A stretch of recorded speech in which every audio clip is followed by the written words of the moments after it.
Welcome to Guysuco Roundup. I'm Angela Abraham Parks. Advances made in field mechanization as a complement to manual harvesting are a certain feature in the business of sugar. Guysuco collaborates with the unions operating in the sugar industry, promoting safety and health practices and the well-being of our more than 5,000 employees and their dependents from the coronavirus pandemic.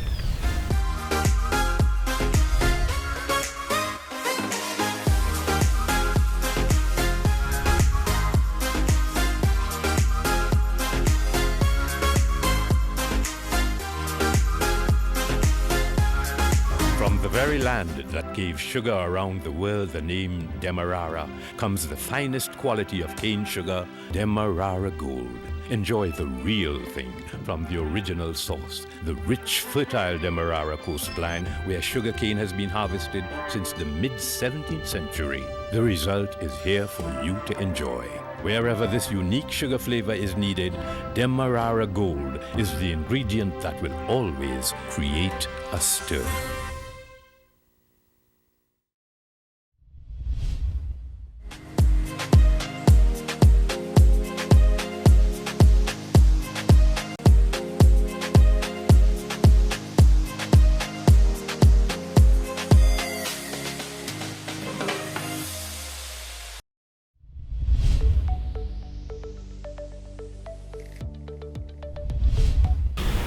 Welcome back.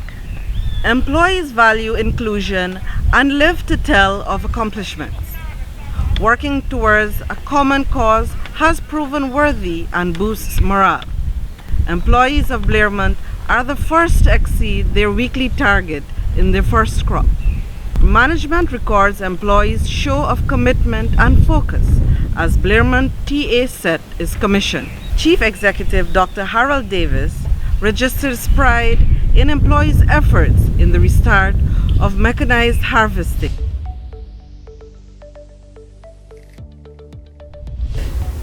Well, I'd like to commend workers. The last week has probably been our best production week for the crop.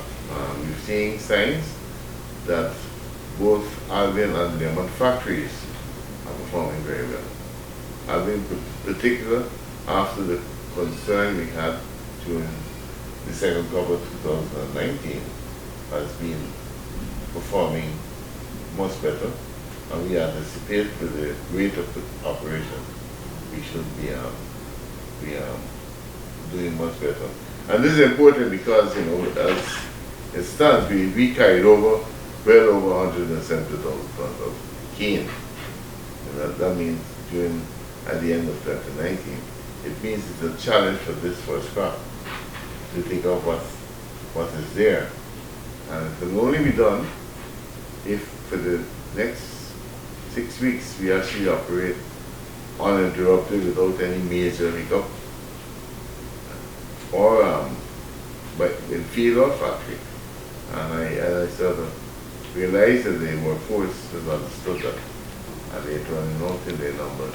They're very confident that we will successfully take off our crop, and so doing, enjoy some days pay for the targets that will have been set. Albion Estate's team sums up our special report.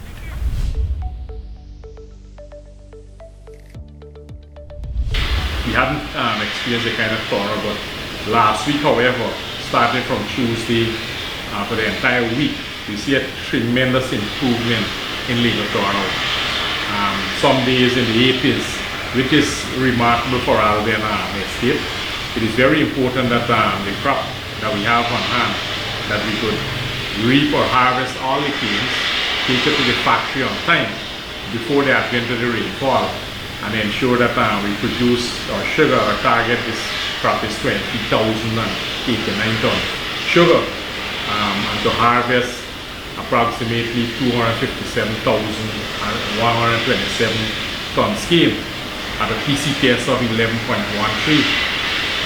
Having said that, we need to be very mindful of the COVID-19, the coronavirus, We are taking all precaution, necessary precaution. We also advise our employees to ensure that they also take the personal precaution while we're providing the basic hand sanitizer and all sort of things, washing, cleaning, sterilizing the work area. We also expect that when people leave the workplace, going home, and when they're at home, they continue to practice hand washing, social distancing, and ensure that they keep their environment and personal hygiene also. Those are things that we try to emulate and encourage our employees to also practice these things when they're at home and within the community as well. Because it's very important for us to keep our estate going and our operation, apart from the harvesting factory operation. The planting, the tillage, all these are very important macro programs for the next year, so that if we can achieve or come very closely and work safely and ensure all our employees operate in a safe manner, then we are heading to be very successful. As it is now, we are putting into place a two-shift system so we can manage to produce more ethanol. And producing ethanol is not much of a cost to the estate. It's just that we're using some of the molasses, a small amount, and we're using the steam from the factory. So while the factory is in operation, we keep the ethanol plant into operation. After the 3 weeks of harvesting, we still have a huge balance to harvest, around 190,000 ton scale, which would take us to about 8.5 weeks, with full going close to 140 grinding hours per week. When you mechanize, you're giving your workforce the opportunity to elevate themselves, right? And moving away from a manual system gradually, and everybody will be maintained as in workforce, but people can become multi-skilled, all right, multitask, and the company can benefit because the true potential of an employee is to make him more sound in terms of his technical knowledge and skill, and that's what we're doing. So people will benefit, right? It's not a holistic in terms of doing away with labor, but it is, and we got to look at climatic condition which is facing Guyana now in terms of, or the world I should say, where you have shorter dry weather period, and the weather can be so unpredicted, and the mechanical harvester can cut quicker and allow the cane to come in faster. With the news that are coming from the television and radio and elsewhere, I'm led to believe that people are fully aware of the virus by itself and the devastating effects it can have on an individual, members of the workforce and families. And for some reason, because of the knowledge, people have withdrawn themselves, and they are taking the necessary measures and precautions to keep themselves healthy at all times. Well, so far, we in Guysuco, our managers and our human resource department, they have put in places posters with various information telling people of what they should do, what they need to do urgently: wash their hands, sanitize themselves, keep your distances, and so on. So far that has been working, because we have seen that people are not trying to shake hands these days, and they're keeping their distances and so on.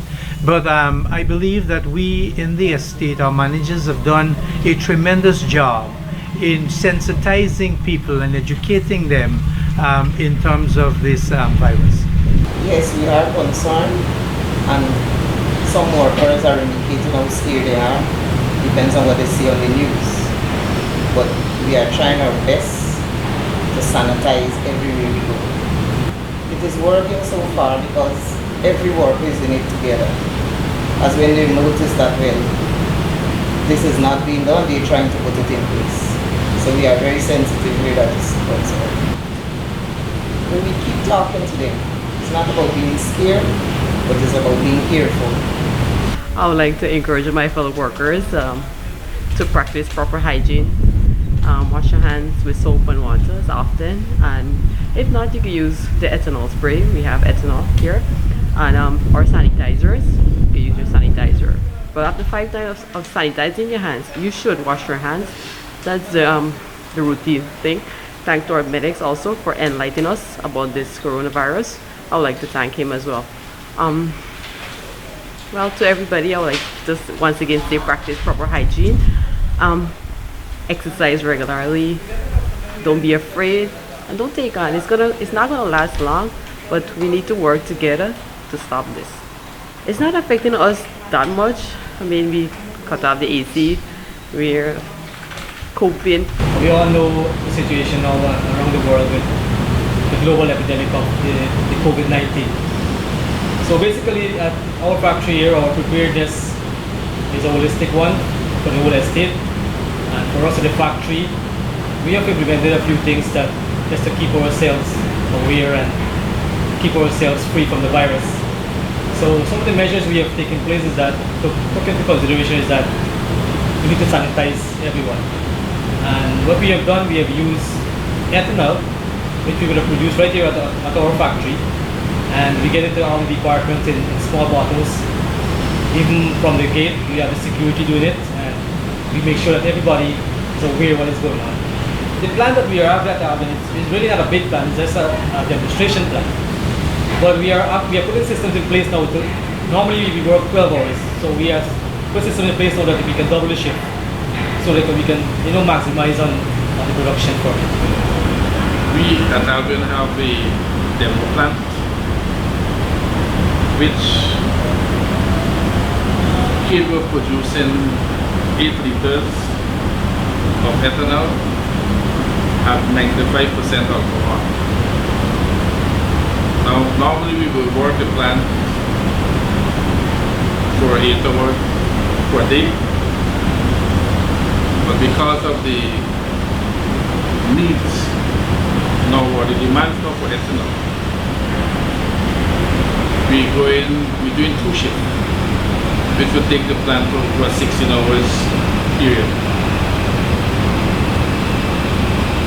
Now, this ethanol mainly used by the 3 factories for factory lab use. And it has been extended now for the use by workers in the different departments and sections for sanitization purpose. Because of the outbreak we have, we heard of, and we know what's going on around the world with the COVID-19. So that is one of the substances that we use for sanitization purpose. So we also provide ethanol for, well, a small amount for hospital, National Hospital. This is where we are at this point in time in terms of the ethanol production and usage. We have flyers out. We have notices placed on the board that people can read at every time they wish. Try to promote distancing. People be distanced away from each other if they have to communicate. We stop, avoid the long hours meetings. Right? If we have to meet, we meet for a very short period with proper ventilation, meaning that the office door and windows we open so that air can pass through. And those are measures that we take it. We also take in measures like the workforce in terms of the time which you come into working at home. We kind of shift it a bit so you won't have so many persons coming in and being crowded at the same time. Right? For example, the electrical workshop, we put a system in place where half of them can come in at 6 o'clock in the morning, while the other half come in at 7. So by the time these 7 o'clock workers reach in, the statement of work will already dispatch to various parts of the factory so they can do their job.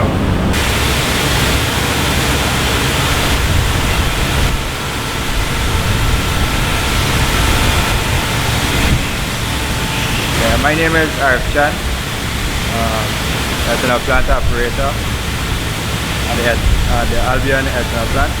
And just a brief run through on ethanol production.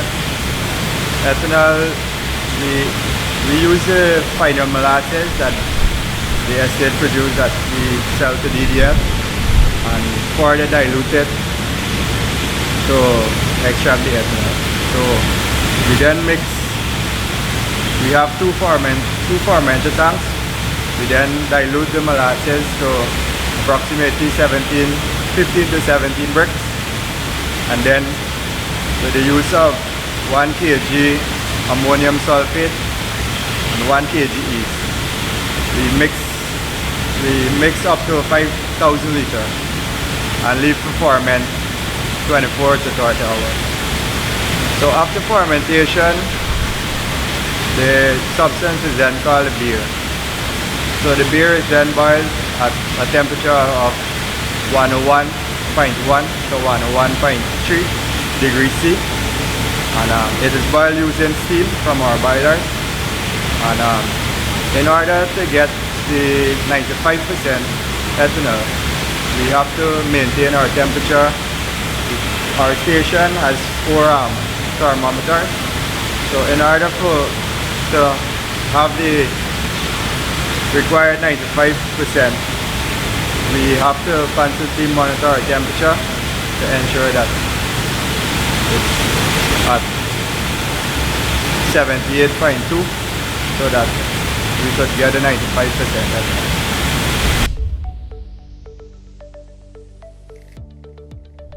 Albion Estate, which has been identified as the precursor to ethanol production and cogeneration, will model the plan in mechanized harvesting.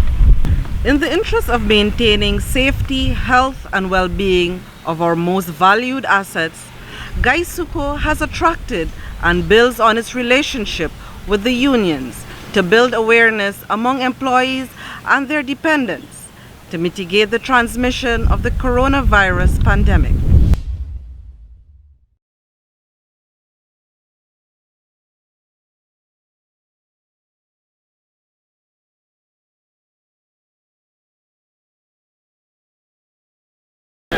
Yeah, we're just here to give you a prep talk about the coronavirus, right?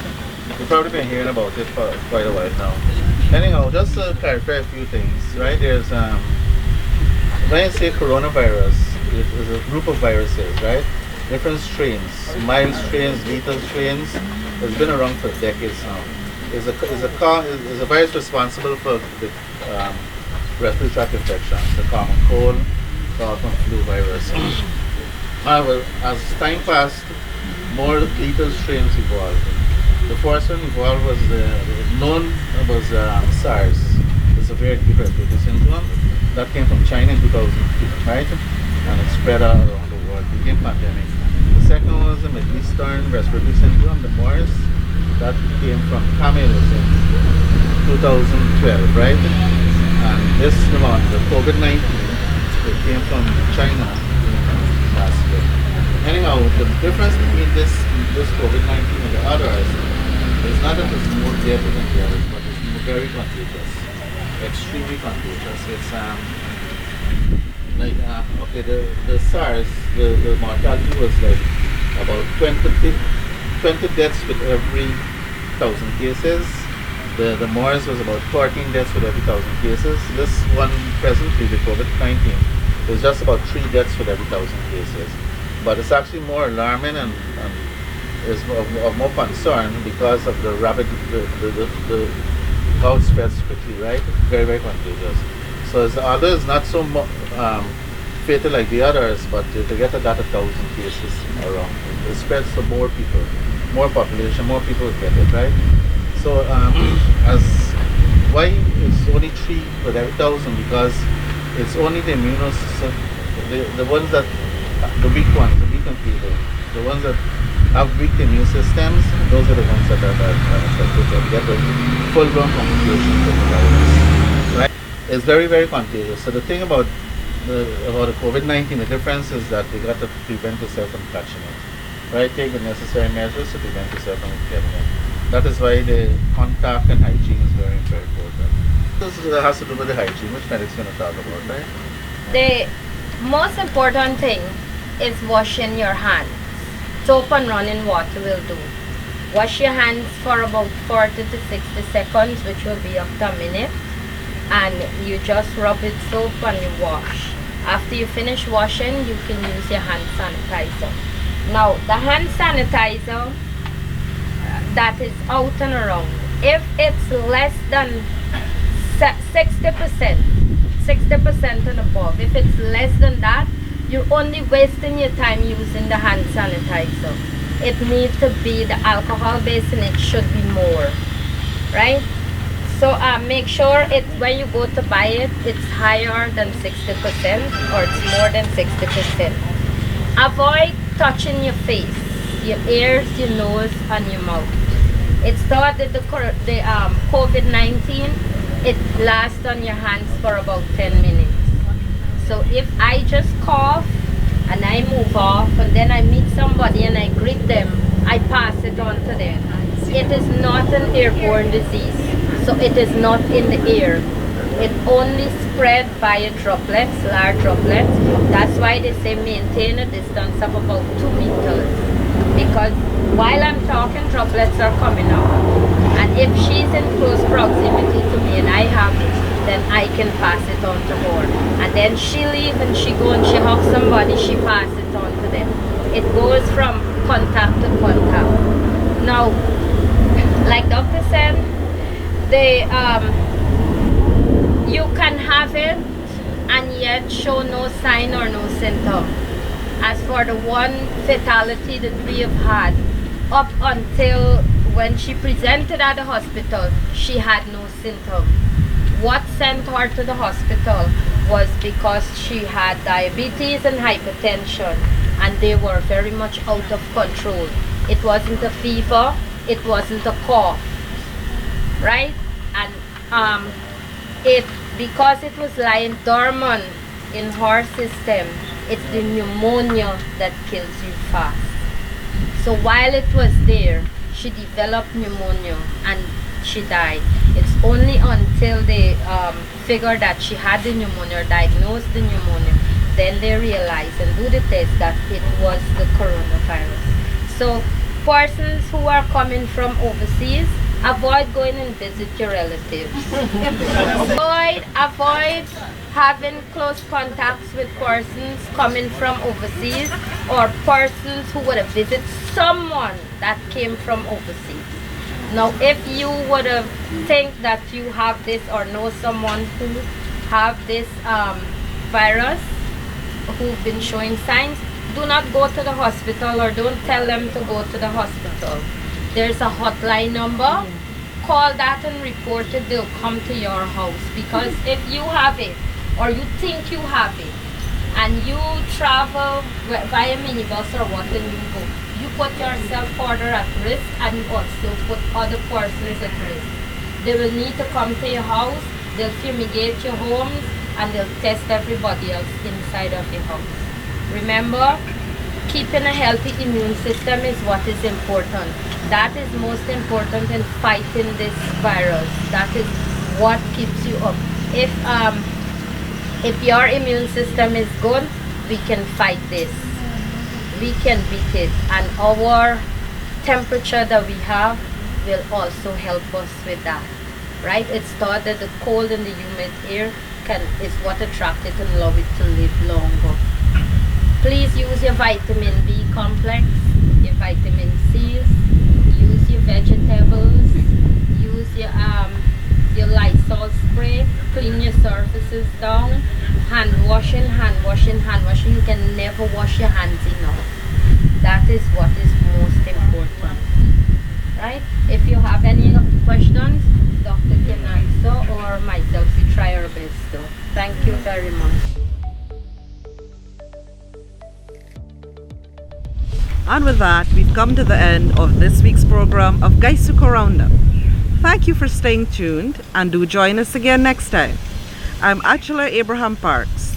Goodbye.